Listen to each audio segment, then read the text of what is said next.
Eu estudamos no Colégio Galp Novo Mundo, no nono ano musicais. Agora a gente vai falar sobre o nosso trabalho, que é impactos ambientais no mangue. Muito bem, pessoal, para começar, eu vou ficar apresentando um pouquinho sobre o que é mangue.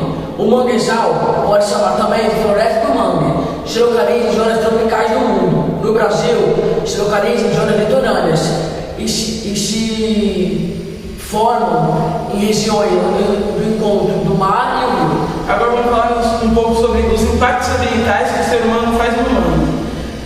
Um dos impactos ambientais é a exploração urbana desordenada, poluindo águas e rios.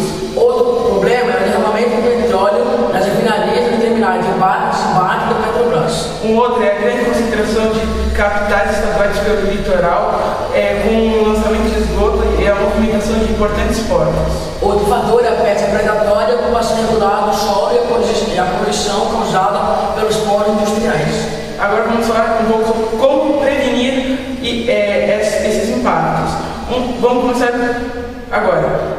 Não poluindo esse ecossistema, como não jogando lixo em locais inapropriados, como rios, mares e no próprio manguezal. Um outro é a conscientização da população para não afetar o meio ambiente, que é muito importante para a população litorânea. Bom, pessoal, isso é uma amostra que temos que prevenir e cuidar do nosso planeta, porque senão ele vai sair fora do controle. Lixo no lixo, manguezal, capricho.